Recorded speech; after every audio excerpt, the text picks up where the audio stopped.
All right, hello guys. This is Otter here. I'm going to just run through a double community cast replays, double feature of community, whatever. Two replays from Menace, and today we've got a 3v3 to start off with.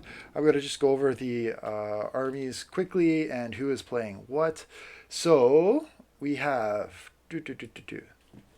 playing the Lizardmen is Time Lord. Playing the Dwarfs on the far side, we've got Navarre. I'm sure you're familiar with both of those players if you watch the channel at all or play with us in the evenings. They're good buddies. And then there's a High Elf player who I am not familiar with. His name is Nameless King. Okay. Then we have playing the Midland Empire faction is Botrix. Playing the Huntsman Generals, we've got Costas.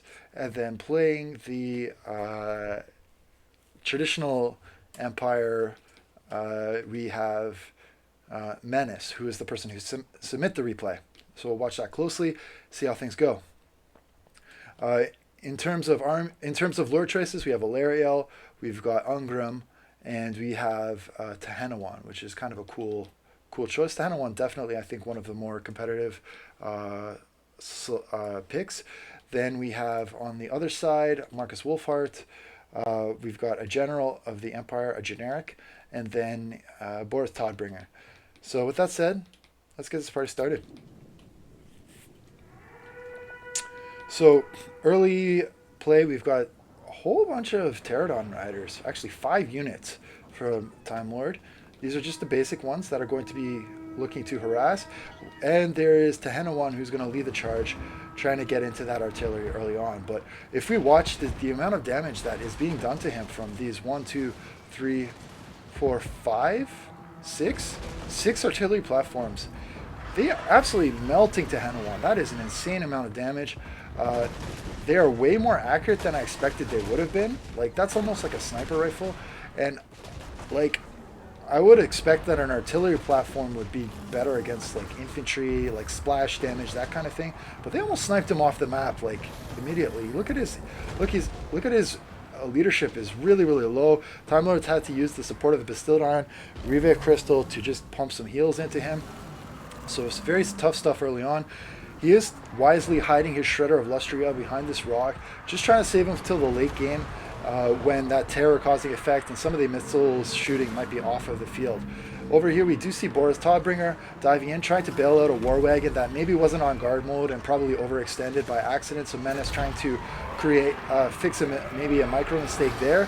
But sometimes when you try and fix a micro mistake, you end up causing more problems. So maybe that will not work out in his favor. We will see. But certainly this war wagon is not where it wants to be. So deep into the back line, it is taking a ton of damage. And the other one is... Did I see another one? I think there were 2 units. Yeah, I think there's 2 units of war wagons that are likely going to kick the bucket over here. And Boris will have to watch that story closely, see if he is able to escape. On the far side of the map, we have the High Elves wheeling around into position. There are some couple units of cavalry that are just waiting, biding their time. And then we have Botrix, who's squared up with his own set of cavalry. So what I am expecting to happen is at some point in time, we're going to see those cavalry basically challenge each other for control of that right flank while the infantry is pushing up. So in terms of infantry, we've got this 1 unit of Swordmasters that's going to be pushing here. And then the Dwarfs, we've got some Dwarf Warriors in the back. This is really where the heavy hitters are from the Dwarfs. You got 2 units of Ironbreakers, Warriors of Dragonfire Pass, and another unit of Ironbreakers. And Navarre tends to chevron them up to rank 5. So they are certainly capable of fighting through Empire troops without any problem. On this side, this unit of Skink Horde has been absolutely plastered by overwhelming number of forces. And then over here, Boris Todbringer has been wrapped up by the presence of the Pterodon Riders and a Manticore summon, so he's unable to basically kite that. Shredder of Lustria's got his chance to do a little bit of work here and probably got in a hit or 2.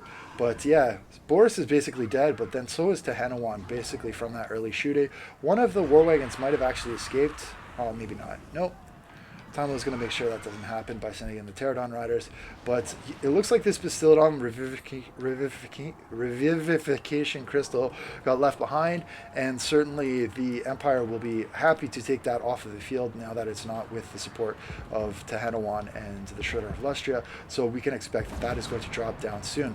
So really nice play here from Menace, shooting broadside across the warriors of the Dragonfire Pass as they're caught up on the spears. That is a key advantage of a mobile artillery platform. You do have the option to pick and choose where you're shooting, whereas here Costas has pulled back his missile troops and has tried to set up a little bit of a concave pocket, shooting it on the Dwarfs with the interrupts from the Demis coming in here.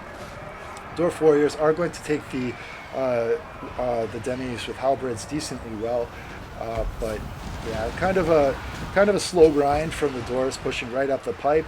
The elves are moving into the flank, but there's still the Empire Cav who's going to be shadowing their movement closely. They're not fast enough to catch them, but when they come in, that Empire Cav has to be there to charge. A nice charge going in there from Botrix. Tried to hit a unit that was not braced, but I think actually there was a counterplay there where they did get the Spearman base really quickly. Some of this Empire troops are fleeing, and it looks like Botrix is trying to protect them as they fall off the field. They are going to get wrapped up by the Demis and the Illyrian Reavers, though, and a little bit of a rear charge in there that's going to be painful. But there was a unit of Demis around here somewhere, I think. In any case, Botrix bringing over the General of Empire, who will support his Empire Knights and make sure he can get some value out of them. These Demis with halberds are probably not where they want to be in the long run, but they do have high defensive stats, and they are buying a little bit more time for this great cannon to shoot. Over here, skirmishers trading fire with Dwarf warriors. Navari is definitely going to get the upward side of that trade, but over here, Tehanawan goes down. He gets surrounded by warrior priest, and then 3 units of Cav, 4 units of Cav. 2 of them I think are royal altars, and with the support of the warrior priest, they're going to be absolutely punishing. This Shredder of Lustria is losing decisively against just a whack of Demis plus hero support plus shooting from the war wagons, so he's going to be routed off the field very shortly. So things are looking dicey for the lizards, but high elves and dwarfs are relatively intact. Over here we have some grind out fighting going on here. Swordmasters are pushing through with the cavalry. Empire is going to have to concede that, but they did buy a little bit of time for those Empire troops to regroup, so now all of a sudden you've got 3 more infantry units that are just going to hold the line a little bit more and get in a little bit of a muck-up on these high elf cavalry, allowing the Empire Cav to retreat, maybe regroup a little bit. So we'll see how things go. The Empire is in a bit of a tricky spot. They are getting pushed into a corner here, right? And if the dwarfs and the high elves are able to pin them in the corner, you have to think that the swordmasters, the spears, and the dwarf infantry is going to win that fight. On the other hand, there has been a little bit of a pressure release because of the collapse of the lizard men and the lack of infantry or cavalry. So maybe some of this shooting is going to be able to wrap around the side and continue to harass the Dwarven infantry. There's not a lot of shooting left on the field. If you look at the ammunition situation, it's pretty depleted for all of these units. And Wolfhard is still on the table. You still have basically all of the heroes of the Empire still alive, with the exception of Boris Todbringer, who you saw earlier was beat off the map by the lizards. Ogreb's looking pretty healthy, so is Ilariel. So the leadership is in good shape. The only thing here, if you take a look at Ilariel, she's got the banishment spell, so does this light caster. So I don't know what the rationale was between bringing 2 copies of banishment.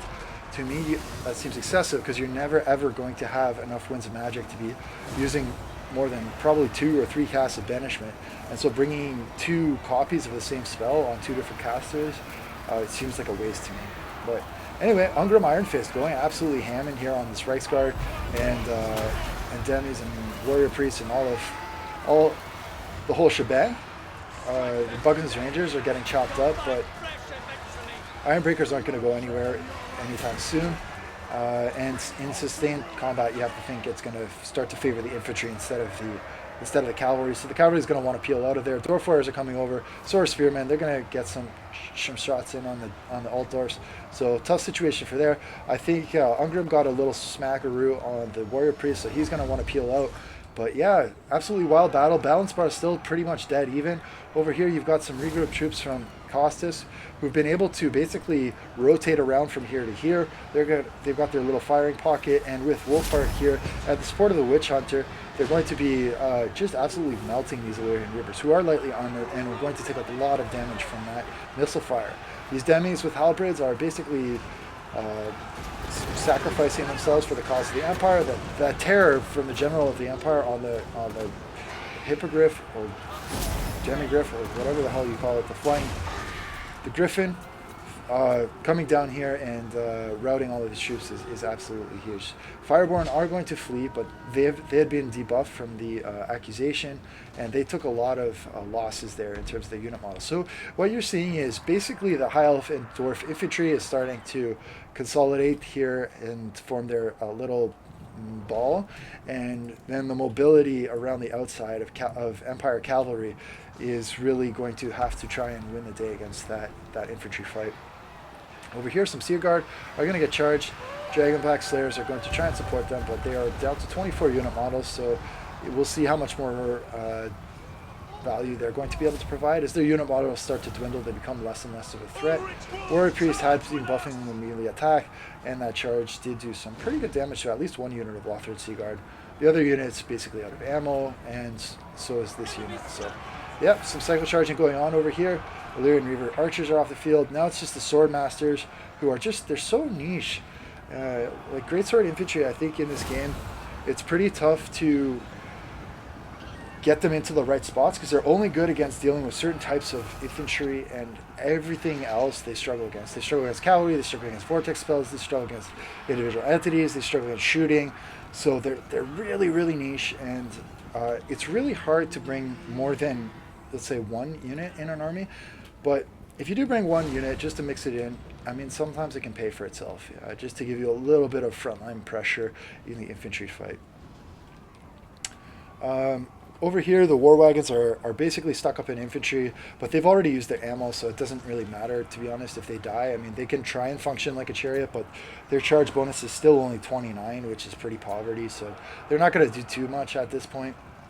But yeah, we'll see what happens. At this point, it seems like maybe the Empire have a slight advantage, but it's way too early to call this.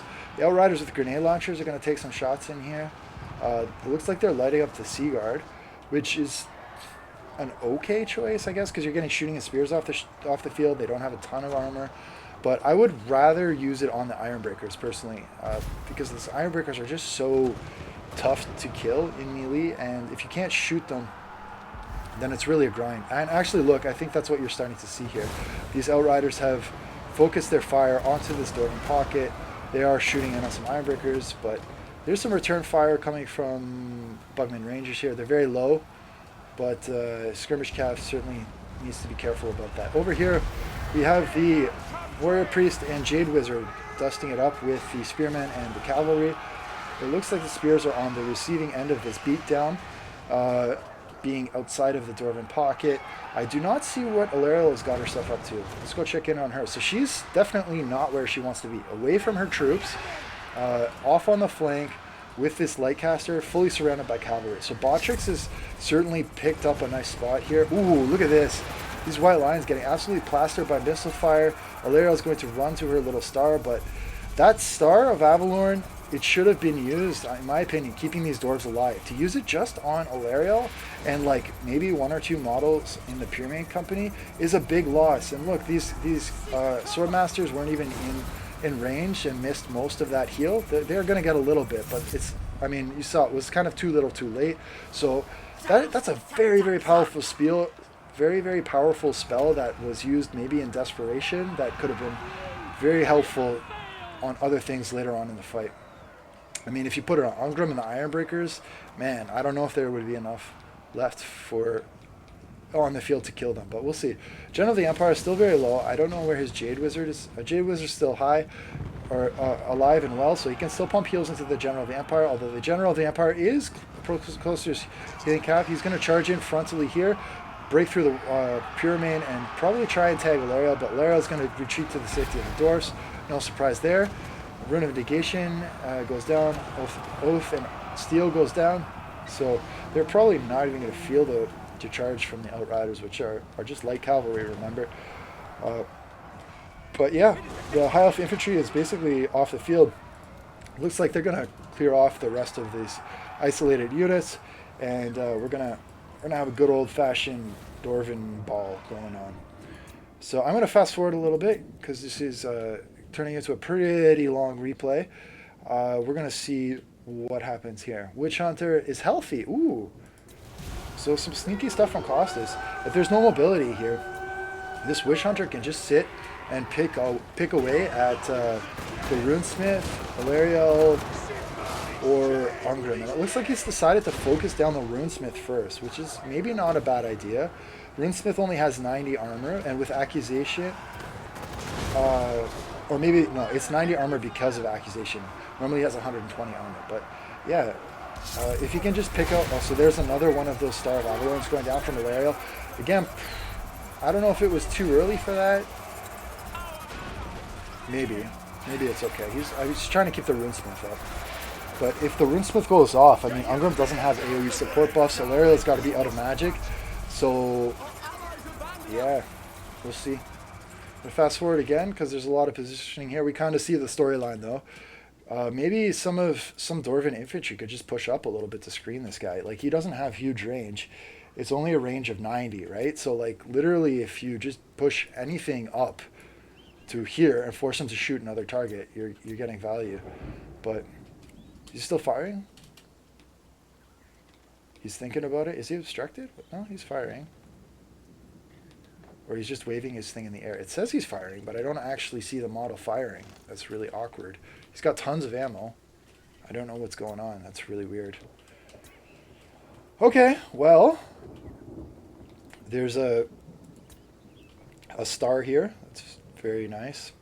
I'm going to continue to go maximal fast forward. I figure out, ooh, okay, so the Witch Hunter has decided to shoot again, but he's out of ammo. So how is this going to end? Are they just like slandering each other in chat right now? I don't think I can.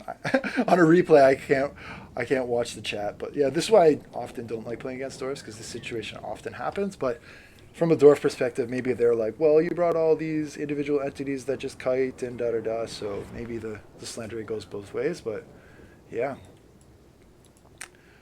Okay.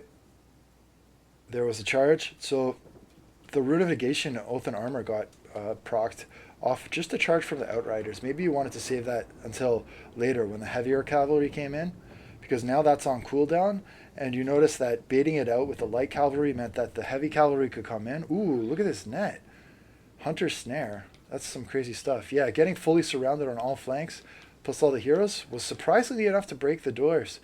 But I think a large reason for that was that those damage resist buffs didn't get popped at the right time. They got popped on light cav instead of the heavy cav, and that meant that the Ironbreakers and Slayers didn't have that extra support. So yeah, I think we know how this is going. A little bit of cycle charging, and probably Ungrim and Ilaria are going to drop. I think I'm not going to bother with the end of this, because you can see how it ends now with the Dwarf infantry off the field. It's a GG. So well played to everyone. That was fun to watch. We're going to hop on to the next replay that was submitted to me by Menace, called Old Dog, Old Dog.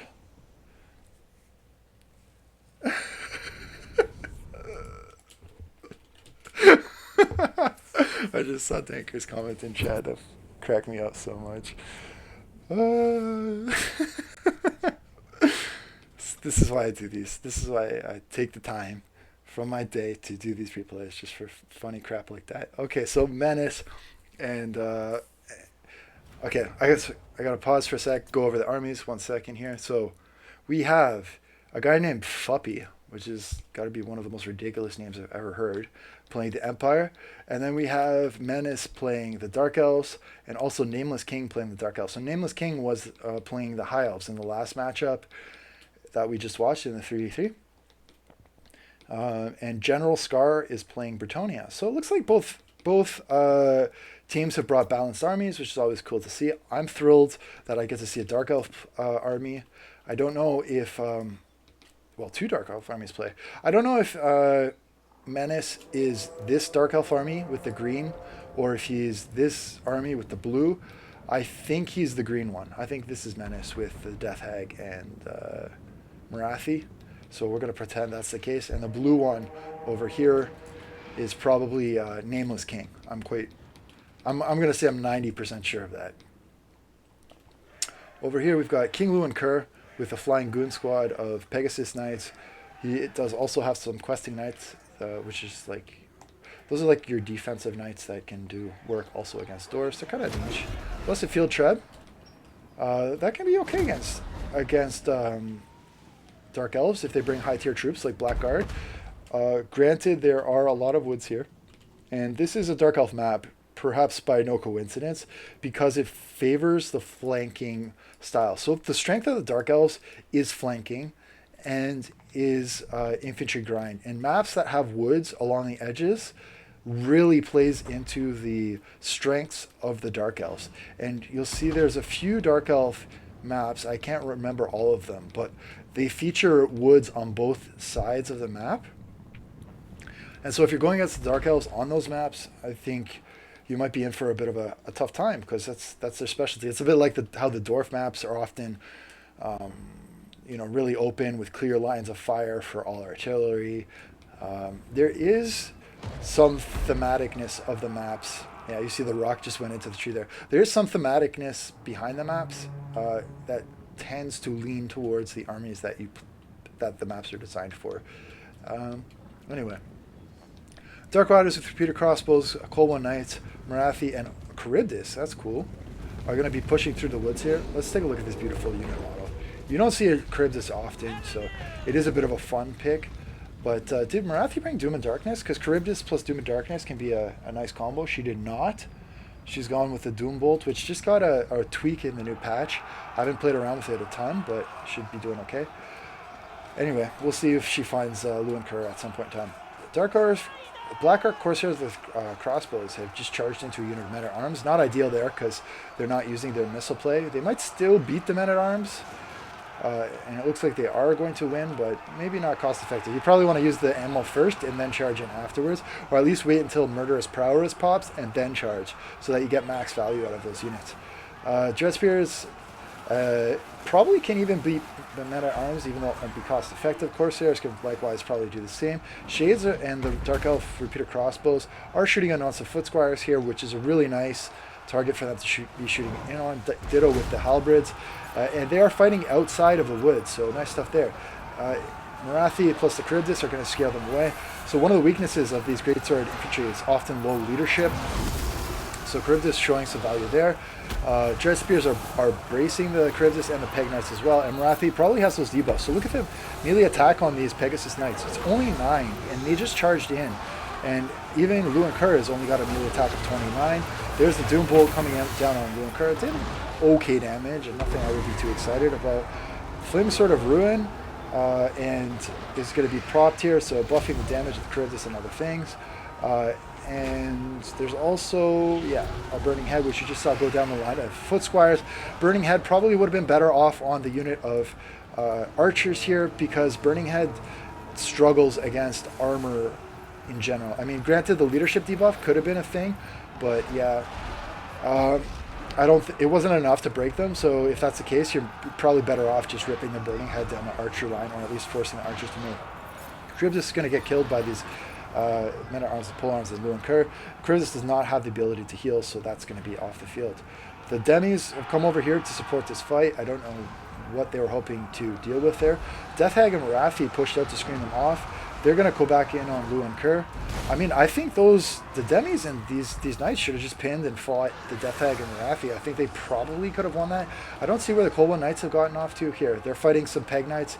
Looks like they're going to do some work there. There are men-at-arms and polearms who are nearby who could support that. One of them is breaking. One of them is not. This one is certainly going to put a lot of cost-effective damage into the Cold One Knights. Cold One Knights are starting to waver. If that second one rallies, that could be really tough for them. And there is shooting going in, so the Bretonnian army is just bracing and holding for the absolute worst over here, but these Dark Elves are going to come in here and start getting into the Empire troops. And I don't know why there's so many static Empire troops here doing absolutely nothing. So I think maybe the Empire player is not on top of their micro right now, Fuppy. It seems like most of the action is going on over here, and there was very little in the way of support uh, coming to come help. Marathi is right in the middle here. She's going to be debuffing these units. These handgunners have been caught up by some spears and other things, so not the best micro here from the Empire player. Marathi is basically on top of the Bretonnian artillery, and it was very easy for her to do that. All she had to do was walk forward. So I don't know what was occupying the attention of the Empire player. He's pushed his demis and his general of the Empire way ahead of his forces, so no support there. Both of them are going to die without too much trouble. I think the more interesting fight is over here with the Bretonnians and the Dark Elves. Very close battle over here. It looks like Charybdis is back on his BS, giving it to the questing knights, who decide to run away, surprisingly, even though the Charybdis is very, very low on health. But he's in the woods getting a little bit of screening from the missile fire. He's probably going to run away and not be much of a factor left in the battle, but he did get a couple swings in here. So the Bretonnia front line has collapsed. Cold One Knights have basically died, but they did okay. But yeah, Corsairs and Shades and other things have chipped down a lot of the infantry. Luan Carey probably looks like he got beat up by Marathi and the Death Hag, and maybe the Fire Sorcerers jumped into melee there too, just to put a third hero damage in. Who knows? Like, people are often afraid to put their casters into combat, but if you use, I mean, if they're isolated, usually it's not a good idea. But if you have other heroes nearby, that extra 285 weapon strength can really make a difference. And if you get a 3v1 of heroes, you can sometimes even take on really strong duelists, even with subpar heroes. But Marathi's no slouch, and she does have anti-large and armor pen and everything. And yeah, cool. I'm happy to see the Death Hag on foot. I mean, the Death Hag on foot did get a cost reduction. Probably not a bad choice against the Empire. She can kill a lot of things. Check in on her. She's at 31 damage, or 31 kills and 38 kills, but she does have some debuffs, and she did get in on Luan. I guess the tag team of her plus Marathi wasn't enough to kill Luan. Questing Knights are going to get in on these Fire Sorcerers. Punter absolutely back to Nagaroth. Probably she's not long for this world, but Bretonnian army is absolutely in tatters, and the skirmish cav will be able to chase most of it off the map. It looks like Menace is going to be trying to get some charges in here, just to prevent these guys from shooting, but they did get stuck up on some men-at-arms with polearms. But at this point, balance bar is so far gone. A burning head ripped across the Empire front line, shattered most of these troops. It's probably going to be army losses because the other Empire generals off the field. So yeah. I'm gonna speed this one up, and we'll call it a day. Congrats to Menace on 2 very closely fought wins. I think the 3v3 was a very close fight. This one was a little bit more one-sided, mostly because I think Fuppy was learning a little bit there. But fun to watch, and thanks for the replay, and hope to cast more community replay soon. Cheers, bye.